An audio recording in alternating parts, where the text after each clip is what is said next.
There's a chart I saw recently that I can't get out of my head. A Harvard business professor and economist asked more than 5,000 Americans how they thought wealth was distributed in the United States. This is what they said they thought it was. Dividing the country into 5 rough groups of the top, bottom, and middle 3 20% groups, they asked people how they thought the wealth in this country was divided.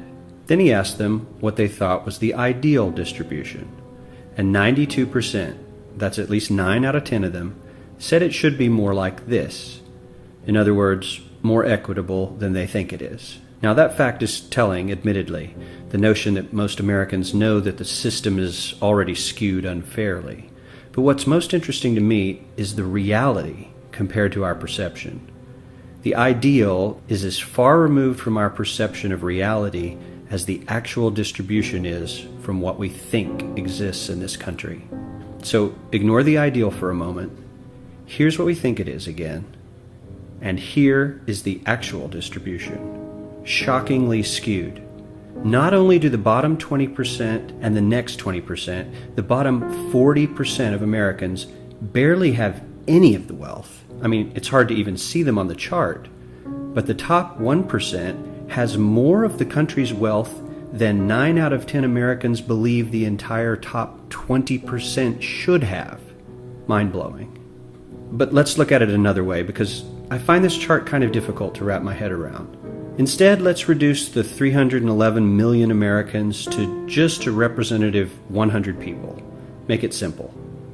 Here they are: teachers, coaches, firefighters, construction workers, engineers, doctors, lawyers, some investment bankers, a CEO, maybe a celebrity or two. Now let's line them up according to their wealth. Poorest people on the left, wealthiest on the right, just a steady row of folks based on their net worth. We'll color code them like we did before based on which 20% quintile they fall into. Now let's reduce the total wealth of the United States, which was roughly $54 trillion in 2009, to this symbolic pile of cash. And let's distribute it among our 100 Americans. Well, here's socialism, all the wealth of the country distributed equally. We all know that won't work. We need to encourage people to work and work hard to achieve that good old American dream and keep our country moving forward.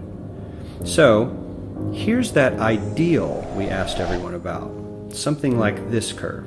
This isn't too bad. We've got some incentive, as the wealthiest folks are now about 10 to 20 times better off than the poorest Americans. But hey, even the poor folks aren't actually poor, since the poverty line has stayed almost entirely off the chart. We have a super healthy middle class with a smooth transition into wealth. And yes, Republicans and Democrats alike chose this curve. 9 out of 10 people, 92%, said this was a nice, ideal distribution of America's wealth. But let's move on. This is what people think America's wealth distribution actually looks like. Not as equitable, clearly, but for me, even this still looks pretty great. Yes, the poorest 20 to 30% are starting to suffer quite a lot compared to the ideal, and the middle class is certainly struggling more than they were, while the rich and wealthy are making roughly 100 times that of the poorest Americans and about 10 times that of the still healthy middle class. Sadly, this isn't even close to the reality. Here is the actual distribution of wealth in America. The poorest Americans don't even register. They're down to pocket change, and the middle class is barely distinguishable from the poor. In fact, even the rich between the top 10 and 20 percentile are worse off. Only the top 10% are better off. And how much better off? So much better off that the top 2 to 5% are actually off the chart at this scale. And the top 1%, this guy, well, his stack of money stretches 10 times higher than we can show. Here's his stack of cash, restacked, all by itself. This is the top 1% we've been hearing so much about. So much green in his pockets that I have to give him a whole new column of his own, because he won't fit on my chart. 1% of America has 40% of all the nation's wealth.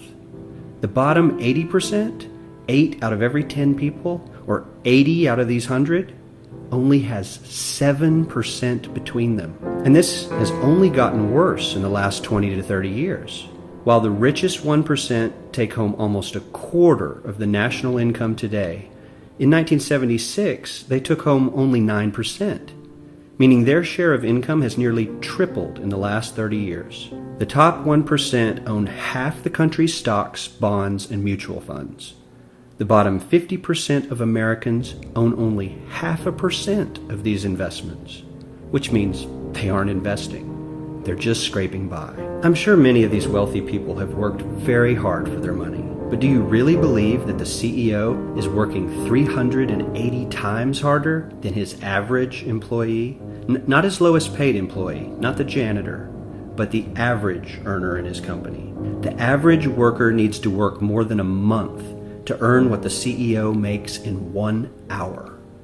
We certainly don't have to go all the way to socialism to find something that is fair for hardworking Americans. We don't even have to achieve what most of us consider might be ideal.